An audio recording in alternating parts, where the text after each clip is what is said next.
What's up guys, it's McNulty here. Welcome back to the channel. I hope you guys are all doing well. It is getting cold, it is getting into the winter, but I've got some good news for you. Today we have an absolutely amazing video for you guys, and it has been a work in progress for quite some time now, and it's very much in fact in a large part down to you guys who watch the channel. And somebody who wrote in the comments, can you make a video on the best heroes to second limit break, because I don't know where to spend my mats.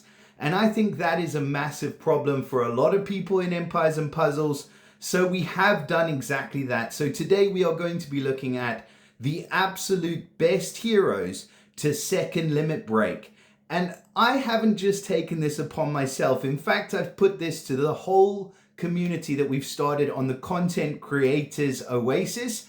It is a group for content creators. As you know, I'm very passionate about people who make content for Empires and Puzzles coming together to give the best content to the community. And this is our first project. So I'm hoping that you guys like this. We have brought in quite a lot of other people on this. So I'm hoping that you will get to know some content creators that you didn't know were around and some of the best minds in the whole of Empires and Puzzles. So without any further ado, we will get into it. I have asked a multitude of people to come and weigh in on this video, and we are going to look at the best heroes to second limit break in the whole of Empires and Puzzles. So without any further ado, let us get cracking. Let's go.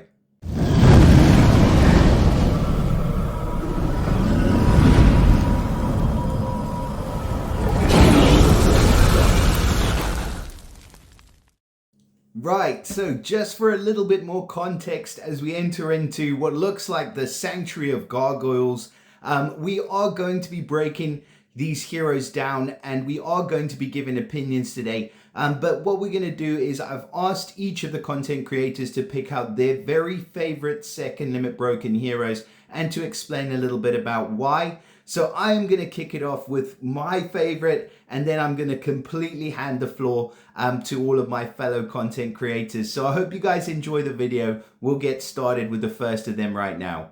And this is the last you'll see of my ugly mug, by the way. Sorry for that for those of you who enjoy it, but it's all about the heroes from here on in. So enjoy. Hey McNulty, it's McNulty. So my favorite second limit broken hero, probably right up there at the top would have to be Guardian Hippo. Just such an insanely good hero, very, very useful skill. So with this hero, I think the best way I can describe it is just the support hero, the gift that keeps on giving is Guardian Hippo. And the damage is okay. I mean, it's 225% damage to all enemies for the 3 turns after she casts her special.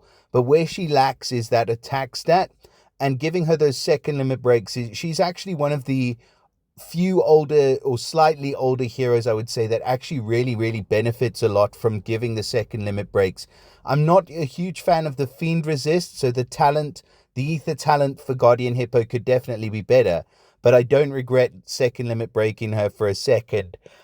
Where do I like to use her? So the best places for me where I like to use Guardian Hippo is in raids and in wars.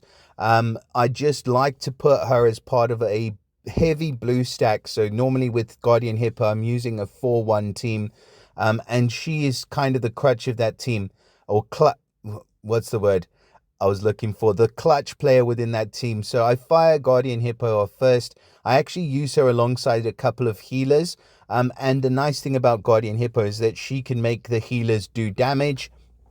And then potentially with a couple of heroes that will bypass as well. So I like to use Guardian Hippo with Sobek. And then I know that whatever damage I'm giving is going to bypass. So taking her up against teams with counterattack or any kind of defensive buffs, she's just an excellent option for being able to smash through those. And you can see she's quite attacking in her build as well. So 1241 on attack. It's a decent high attack stat. Your defense is dropped a bit lower. I think I have built her for attack. In fact, if I go to the talent grid, you can see I've also put on the master emblems here. So I've got 2 of the master emblems down the attack side. And then for the most part, in fact, all the way straight through her talent grid, I've gone with all attack all day long for Guardian Hippo. So that's how I would recommend building her. And that's one that I would definitely recommend is a solid hero to second limit break. Hey McNulty, Pyrosis here. One of my favourite heroes to double limit break has been Farah, the Supersonic Blade Master. As we can see, looking absolutely fantastic, lovely artwork. You can just tell she's badass, she's got everything going on. Let's have a quick look at some of the stats and skills. So we're part of the Super Elemental family, which means we have those gems on the board which just annoyingly do a little bit of damage every time they're not matched and a bit of damage when they are matched. And it just means you're constantly giving a little bit of damage even if nothing else is happening. We're also dealing extra damage against the weaker elements. That's always fantastic against those yellow tanks. You're just doing a little bit more damage with every tile that you match. One of the main reasons I think Farah is a great choice for double LB is versatility. So when you have a hero that you can use basically anywhere, then you're going to get a lot of value out of double limit breaking them to maximize their potential. With Farah, I'm using in raids, wars, events, titans, absolutely anywhere. So with the Titan, we're doing the large damage up front, we're doing the additional hits, but we're also adding the -35 defense against Dark, which goes down further when they hit. So that's absolutely a fantastic skill for a Titan, which obviously translates into the Mythic Titans. So basically, with a hero you're using everywhere, you're going to get so much more value out of a double limit break than for a hero that maybe only has one specialty that you're only using in one part of the game. In raids and more, she's basically just doing a lot of damage and also setting it up for the follow-up hits from your other purples. She's running at fast speed. It's a fantastic skill. Basically have a sniper, but a hit all or mostly hit all in one. The randomness of those additional hits are slightly annoying for the way I play. However, one main use for Farah, which a lot of people may not realize, is as a taunt breaker. As we know, if a hero has taunt, you end up wasting your skills by only hitting one instead of hitting the whole team or hitting three. With Farah, because she has multiple hits, they all end up hitting that taunter and basically wiping them out in one go. So running it fast, it's fantastic to get it charged up, and if the taunter has gone off or has the auto taunt still from the start of the battle, she's just smashing straight through that hero and basically killing it in one hit. As always, roster dependent, but definitely a great option for double limit break and someone I'd happily give my big alpha balls to. Another hero I did not hesitate to double limit break is Fungus, the rejuvenating forest slime, looking as beautiful as it sounds, to be honest. We'll take a look why. Basically, any healer's main objective is to stay alive for as long as possible because you're going to need them for a heal. That's basically what they're there for. So adding the double limit break gives this thing huge HP, huge defense. On top of that, we have the slime family bonus of the minions. We're taking a minion upon defeat for the 2 nearby allies, and we're also having the big minion when it takes a big hit. So on top of the regen Aether talent, this thing is just staying alive forever. It's also a paladin class, which helps out. But the skill is giving 1,000 boost of health to all allies. That is an absolute humongous boost to the health.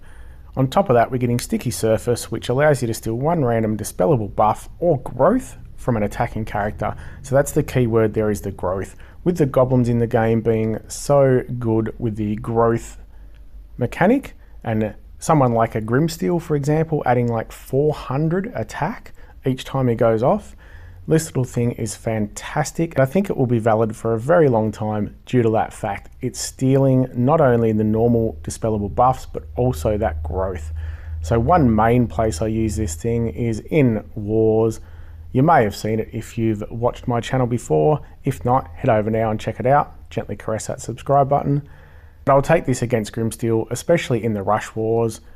And basically you're just staying alive, healing up, and slowly stealing their buffs. By the end of the battle, you have 1,200 odd extra attack and you can slowly take out the enemy team, along with the extra defense it's giving you from that growth skill as well. On top of that, you're giving 25% defense and you're immune to buff spells.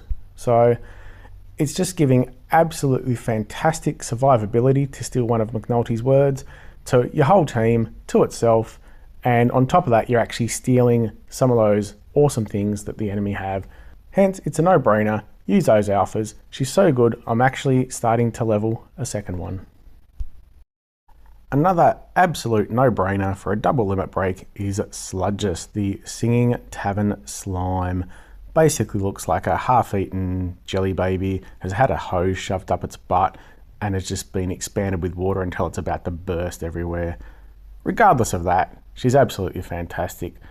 Being quite a new hero, I'm sure everyone is aware of just how fantastic this thing is. With the normal family and passive bonuses of the slime family, the special skill is where it's all at. We're recovering 50% health for all allies, which is absolutely humongous heal. And all allies except the caster dance the Dance of the Slimy for 4 turns, which is giving it 45% chance to dodge a special skill. Each dodge damages the attacker for 1600 damage. When the dance ends, the dancer recovers 700 HP. This is an absolutely huge upfront heal, extra heal later on, and then you basically have enough damage on a healer to kill the opposition team. It probably hasn't worked quite as well on defenses as it seemed it was going to. It can still be extremely hard if you don't have the very correct heroes to counterattack it. However, in normal gameplay and attacking raids where you're taking it against teams that have attackers who attack all of your team members, it's absolutely game changing. This one hero can basically heal your team and kill the other team. We have the regen, which just gives it even more ways of staying alive. Depending on your roster, you may not be wanting to double limit break your brand new heroes, as they are a little bit better than the older ones without the double limit break, but with something like Sludge, you want her to stay alive for as long as possible to give you as much chance of using her skill to get rid of the enemy. So I don't know what else I can say. Get those Alpha Aethers you've been saving and bloody use them. My brother McNulty. Claythor here, buddy. How are you doing? First of all, thank you so much for the invitation to collaborate on this video. I'm looking forward to share some thoughts, and I hope that will bring some insight to your audience. So what heroes are worth double limit breaking? It's very hard for me to say, yes, go ahead and double limit break this hero because it works great for me, because my situation is not your situation. So without any further ado, this is basically the methodology I follow before I decided to double limit break a hero. First, versatility. And what I mean by versatility is, can I use this hero in both attack and defense? And then the second thing within versatility is, if I disassemble a team and I take this hero from one team and I place on another team, will this hero still have a similar impact? Some heroes, it's literally plug and play. So if you have a plug and play hero, that to me is a versatile hero. The second thing is stats in today's meta. I have a picture here. Let me just show you share with you guys very quickly. Guan Yu, one of the newest heroes released, look at his stats at literally 480. And then here I have Guardian Hippo, double limit broken at 20 emblems. And they are virtually identical. Now, Guardian Hippo is a fantastic hero that I'm using to this day. But if she's not double limit broken, literally she is as good as a 3-star hero, either in wars or raids. Because it will take a couple heroes to fire and she's dead. So if I am looking at double limit breaking a hero, I will look at the stats. And if this hero will bring enough to my team or to a team, but the stats are not where they need to be, I will definitely consider double limit breaking that hero. And lastly but not least, the third thing that I look at is immediate impact. Sometimes you have a great team and you're just missing the wild card, the hero that will really get that team from good to great. And I make those determinations by watching war hits. You guys know that on my channel, I post a lot of war hits, and I also enjoy understanding or looking at what people put together. So at the end of the day, again, there is a multitude of heroes. I have no idea what each one of you have on your roster, but I can guarantee you that there is going to be one key hero that if you bring to your team will make a huge impact in the success rate of that team compared to when you did not have that hero. So those are the three things that I basically look at. Versatility, today's stats based on today's meta, and then immediate impact. Okay? And just to give you some examples, I basically selected 5 heroes, one of each color. Brimstone, I mean, I don't have to talk about him, but that negative 54% elemental defense down is huge. There's not a lot of heroes that will give fire elemental defense down as good as Brimstone. So if you're going to pair him with another 2 reds and using an attacking team, absolutely he makes your team so much better. If you use him on defense, all allies get plus 86% against ice for 3 turns. If you are doing 2 or 3 red teams on your defense, I'm sure the attacking player will be taking blues against you. And that makes him like a huge pain in the neck. Odile, I don't have to say much. Protects your team, heals your team, and inflicts damage. So Odile and Shao Jing basically share the same attributes. Both can be used on attacking defense. Odile protects my team with her dance. She heals my team, and she inflicts damage to the enemy. Same thing with Shao Jing. He inflicts damage to the enemy. He heals my team based on the damage dealt, and he protects my team with the dodge. Vaishali, probably one of the most versatile heroes in this game. Why? Because if you look at her first charge and her second charge, she's basically 2 different heroes. So she does the heal over time. He basically gives your team 30% attack, and she is a cleanser on her first charge. Her second charge, she dispels buff of all enemies, so priority dispel. Then she has this huge send damage, damage over time for 5 turns.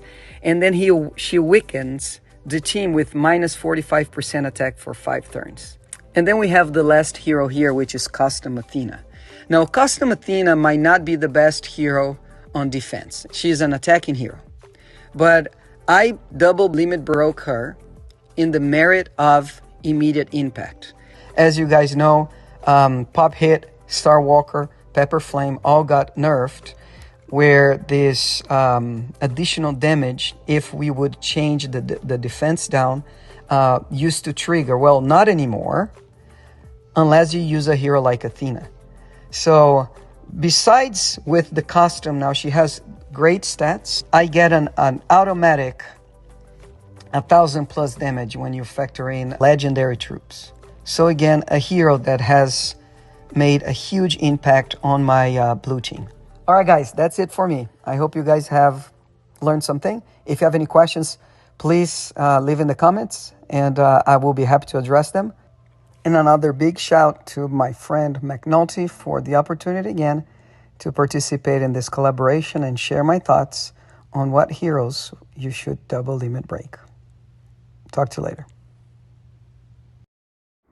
So one of the main heroes that I really think would be beneficial for the double limit break is Shimmer Skill. This for me is one of those heroes where I think it's one of the cornerstones for defense as well as offense. And what really makes him go over the top are quite a few factors over some of his colleagues, I would say, in the Garrison Guard family, in that he's actually one of the only fighter classes, and that ties in really well with his passive abilities as well as his special skill as well.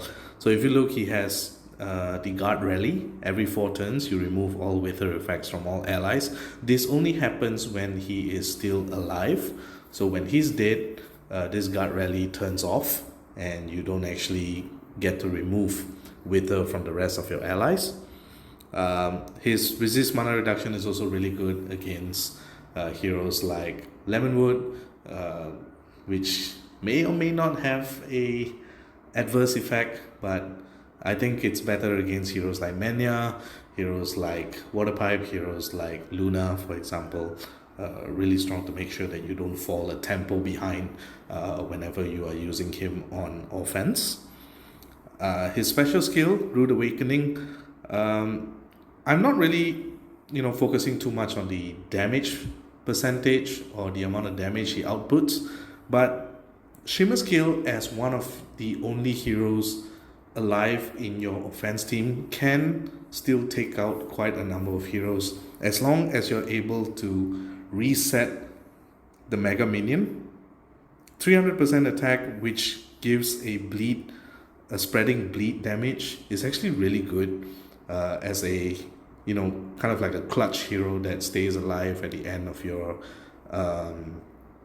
as one of your war flags or one of your offense pursuits in the game, which is why I really think Shimmer Skill stands above and beyond all the other Garrison Guard family for the time being.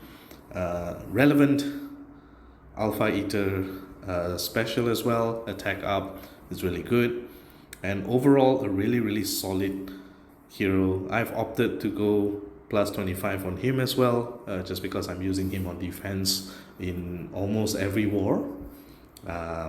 Doesn't get affected by War Equalizer, doesn't get affected by Undead Horde, because if the Mega Minion is around, then it doesn't matter of the minions that spawn when that war buff goes off, and is also immune to fiends as long as the Mega Minion is still alive. So really strong, one of my top recommendations for double limit breaking. Another hero that I would likely recommend and definitely recommend for double limit break is Ludwick. Now notably, Ludwick in the current meta has outdated stats. It's very rare to see a hero that has less than 2k HP right now, despite being double limit broken. But his utility is still one of the best that you can have on a taunt.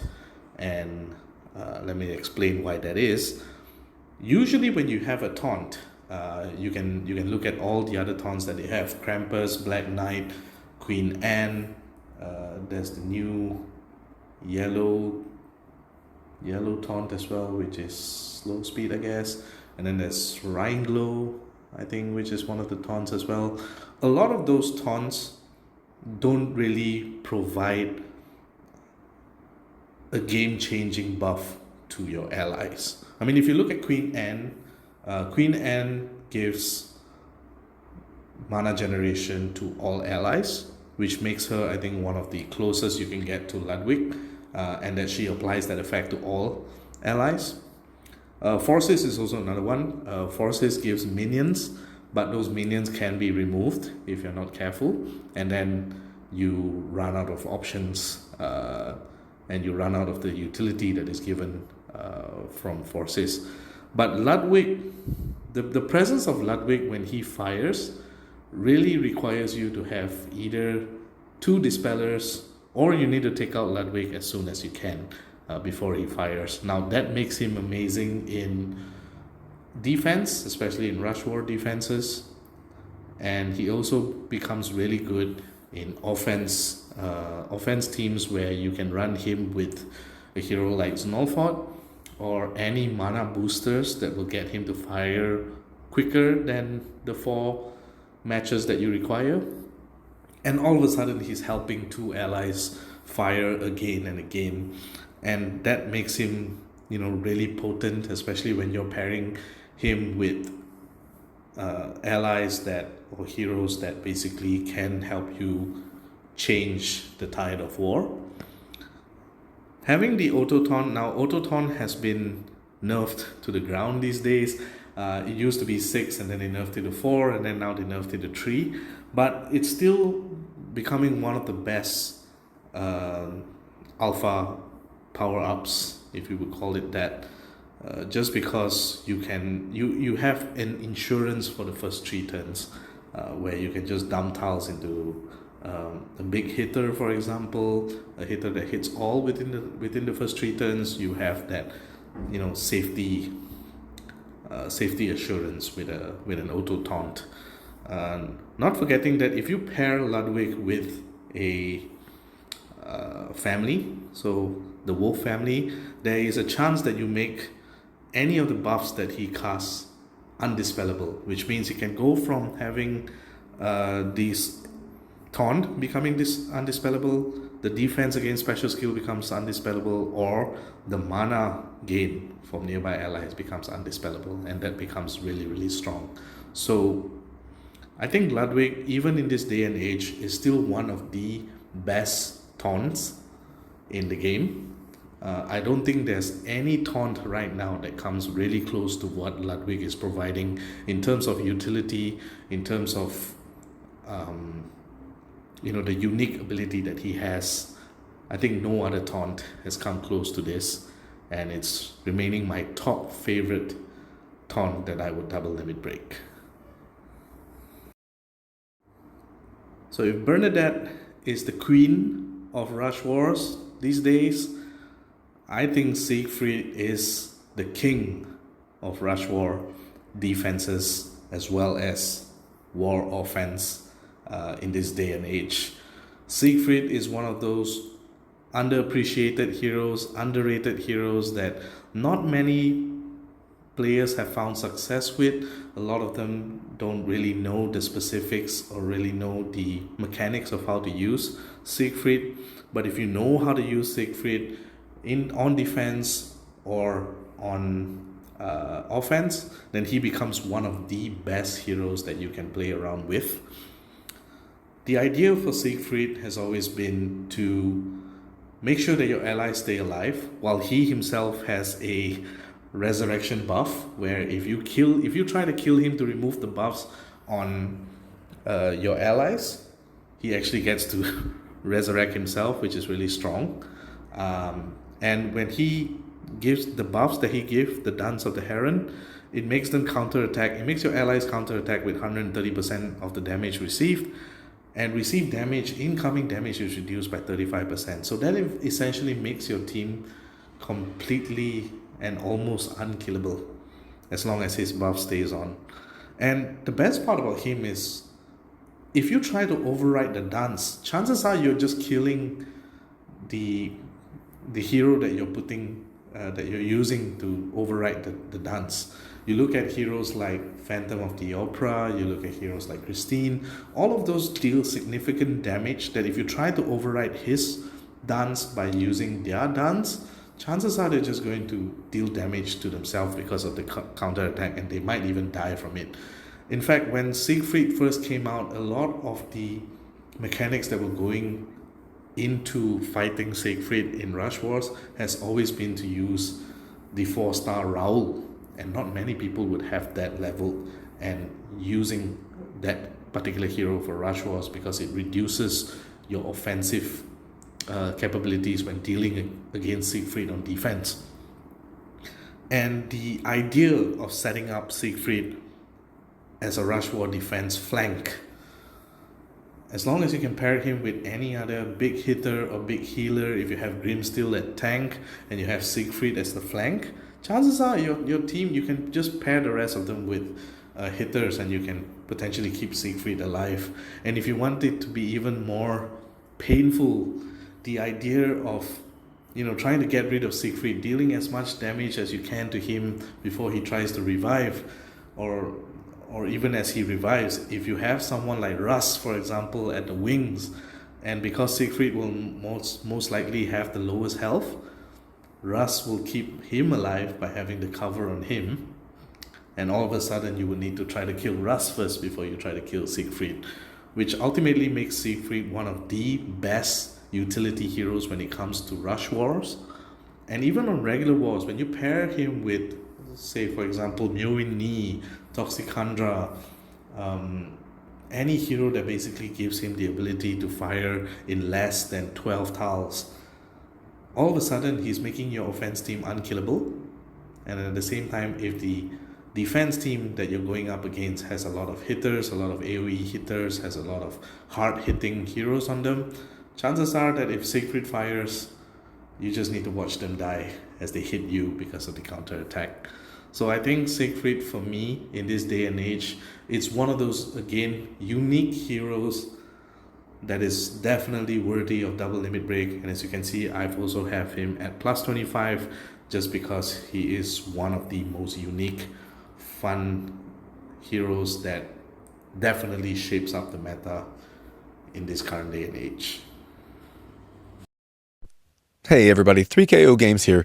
You are looking at my roster in power order, so you can see the heroes that I have double limit broken. Let's see, there are 10, 12, and I think if you scroll down a little further here, also Guardian Hippo. So I have double limit broken 13 heroes. I don't have never-ending resources, but I have a good list here, and we're taking this opportunity right now to talk about who we choose and how we come to make that decision.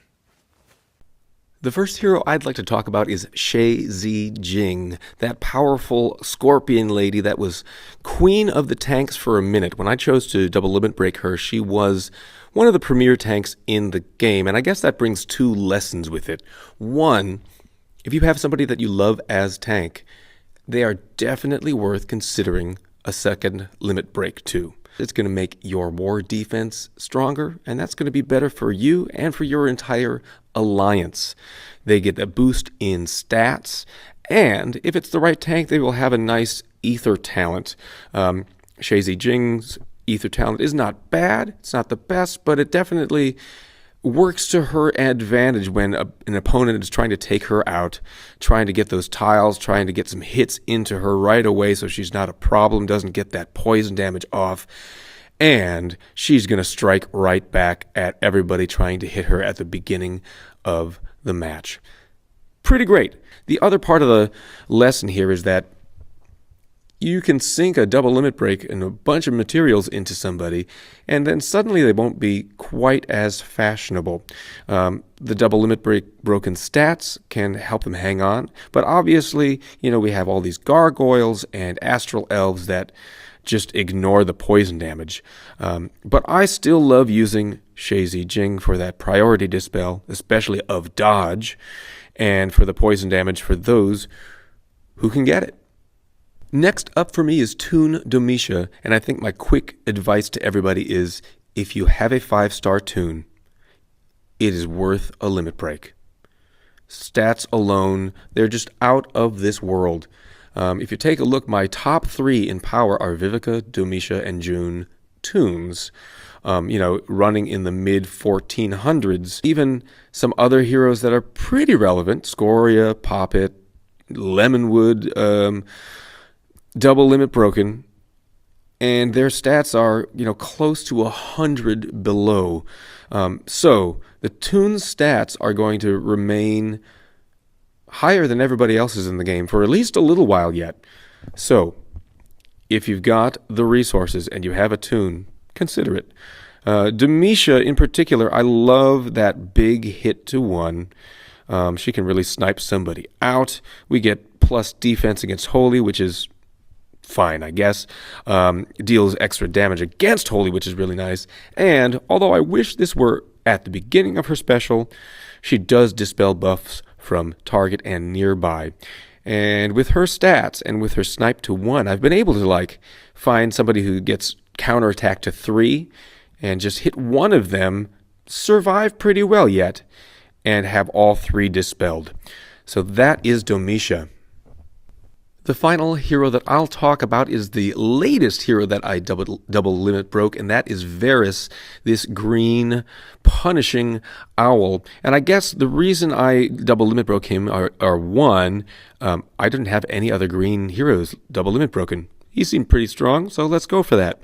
But 2, between his passives and his special skill, he's somebody you want to last in the match. He's going to make the whole team better. In particular, this passive skill, don't count out this passive skill, especially facing Ludwick or facing Nautica. he's going to reduce mana increase by special skills by 80%. So they're going to get a little bit of mana increase, but it's drastically reduced. It doesn't mean automatically suddenly those enemies are just going to fire. As long as he's alive, it cuts down that mana increase by your enemies, which is really great. And in the special skill, we have the Moonrise Strike, and as we know about these strikes, it's a fixed damage that scales depending on growth and wither.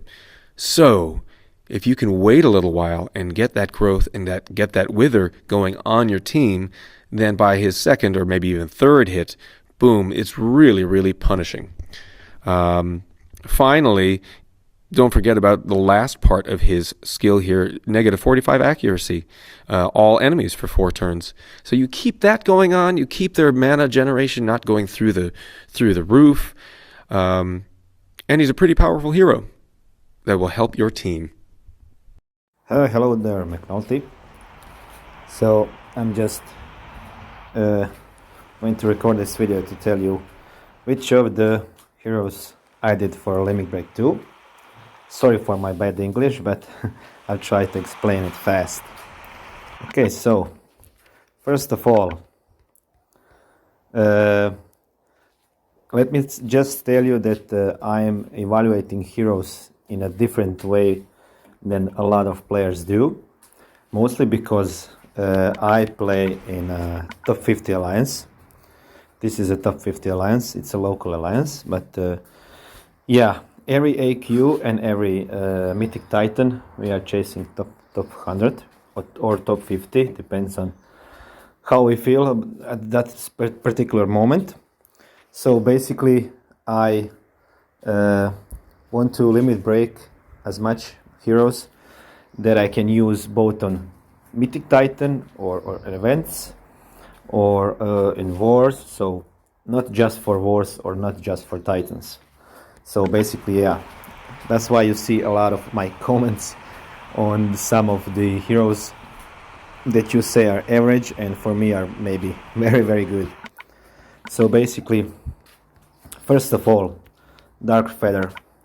Dark Feather is, you know Dark Feather. He is very, very versatile, or how do you say it in English? Versatile. So yeah, wars, towers. Not much, maybe in events if you have a gas steel, but Dark Feather is, I think he's not the first double limit broken hero I did, but I think it was second or third.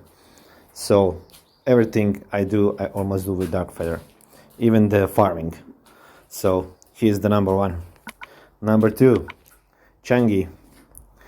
Changi mainly because of the war, because of her ability to block everything. You see, these new meta heroes are giving a lot of troubles with their ailments or a lot of stuff they bring on your heroes. So Changi is average speed, so with the proper troop she's faster and she blocks almost everything. The hero I recently did a 90 is Hilda.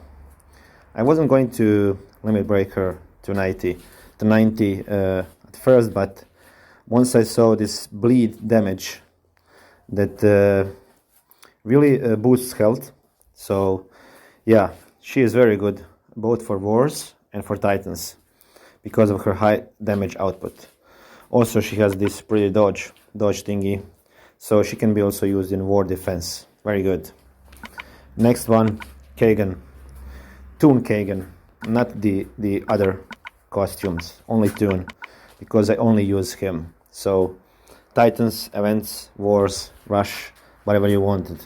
He's a Toon, he has the resist, like all the Toons have, and this attack stat is humongous and his damage is humongous. So basically, yeah, Kagan is, although he's slow, he can be used in a lot of situations. Next one, Naroga. So as soon as I got him, I immediately double limit broke him because of this stack. you know that on Blue Mythic Titan you cannot bring defense up of any kind. So basically, the more attack you get, the higher the score will be. So basically, this stack is going to bring the attack of everyone up to 250%. That's huge. That's huge. And even in wars, that his bleed damage can easily, if there's no cleanser or someone that gives immunity to bleed, his bleed damage is going to easily cut 2 heroes with turns. So as the turns come by and go, his bleed is just going to do a lot of damage. So those are the first 5 I wanted to tell you, and I'm going to have 3 more for you. Okay, so the next ones are Popkit, of course, because of his special skill, mostly because of his high damage output and the attack up talent.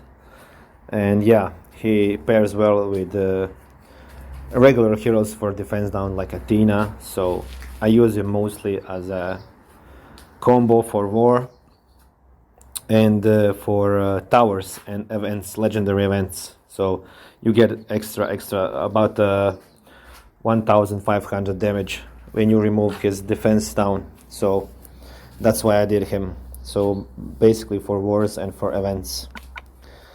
Next one, Viveka, Toon Viveka, of course, not the other ones. Yeah, she can be, you know, in wars, she can be a really powerful tank, even if on support.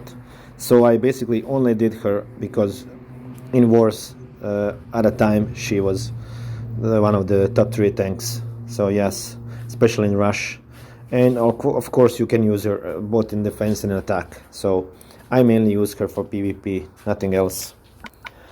And the last one, this is the first hero I did on the 90. It's Hell, costume Hell. Yeah, mainly because her mana steal is very efficient. And with her costume, she got this. This passive helped me a lot of time in wars, especially. So, and the special boost for 6 turns. So she does a lot of damage, and once she goes off, if you have a hero with mana boost, for example, you talk about Hippo. I sometimes use her with Hippo. So she just goes off and just cleanses everything that she can. So it's one thing that she cleanses, but every 2 or 3 turns when she goes off, she is very good. And to round it off with top 10, what else? Okay, Toon Richard, you know about him. Hatter, yes. So not the costume, the regular one. Hatter is one of the best heroes, top 10 heroes so far. So basically for PvP, both in defense and offense. So mainly PvP hero for me. I don't use her for anything else, I think.